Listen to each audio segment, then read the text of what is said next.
Let's do current affair of 4 जून। लेकिन इसमें different क्या होगा, इसमें सिर्फ करंट अफेयर नहीं होगा, इसमें static plus PYQ prelims and mains दोनों के इंक्लूडेड हैं। ठीक है, तो चलिए शुरू करते हैं। सबसे पहले ATF प्राइस स्टेबिलिटी, ये समझने के पहले थोड़ा सा देखते हैं कि न्यूज़ में क्यों है और इसका स्टैटिक पोर्शन क्या है।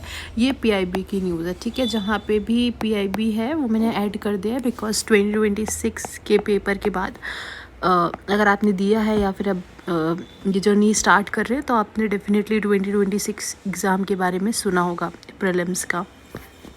ठीक है, तो ATF का कैसा है कि हमें पता है वेस्ट एशिया में जो है ना अभी कॉन्फ्लिक्ट चल रहा है। ठीक है, उसकी वजह से फ्यूल के प्राइस बढ़ रहे हैं और एविएशन या एयरलाइंस में 40% जो एक्सपेंडिचर होता है वो फ्यूल पे होता है।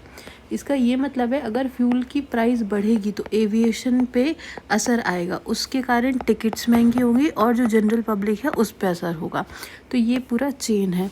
अब वही चीज़ हो रही थी, फ्यूल महंगी होने की वजह से जो एयरलाइन है उस पर बहुत ज़्यादा प्रेशर जनरेट हो रहा था। तो गवर्नमेंट ने क्या किया कि 10,000 करोड़ का बजटरी सपोर्ट दिया हुआ है OMCs को, और ये इंटरेस्ट फ्री एडवांस है। ये आता है ministry of petroleum natural gas के अंदर। ये 36 मंथ्स यानी कि 3 इयर्स तक के लिए वैलिड रहेगा।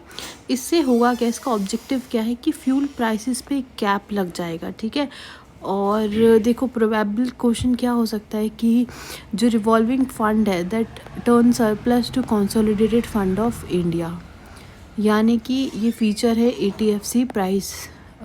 ATFC स्टेबिलिटी फंड का।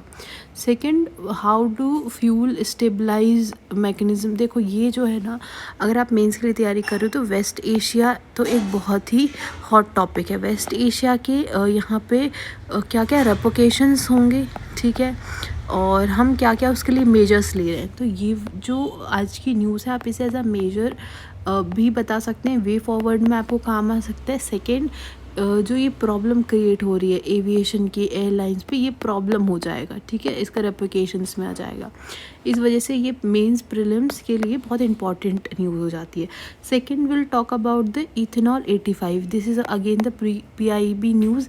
इसमें क्या होता है कि दो तरीके का E85 जिसमें 85 एथेनॉल होता है, 15% पेट्रोल होता है। E20 जिसमें 20% इथेनॉल, 80% पेट्रोल। अब ये क्या है, इथेनॉल हमें पता है शुगर से बनता है, शुगर केन से। ठीक है, अब शुगर केन से बन रहा है तो सीधी सी बात है फार्मर्स का यहाँ पे इम्पॉर्टेंट रोल आएगा। तो यहाँ पे क्या है, इंडियन फार्मर्स टर्निंग आउट अन्नदाता टू ऊर्जादाता। क्यों? क्योंकि ये फ्यूल बनाने में हेल्प कर रहे हैं। ठीक है, ये हमारा कॉन्सेप्ट हो गया। दूसरी चीज़ क्या है, अभी जो E20 है ये ऑलरेडी रोल आउट हो चुका है। ठीक है, बहुत सारी जो व्हीकल्स हैं वो इसके साथ रन कर सकती हैं। ठीक है, और हम इसका जो टारगेट है वो अचीव कर रहे हैं। लेकिन E85 जो है फ्लेक्स फ्यूल व्हीकल, अभी इसके लिए हमें काम करने की ज़रूरत है। इसके लिए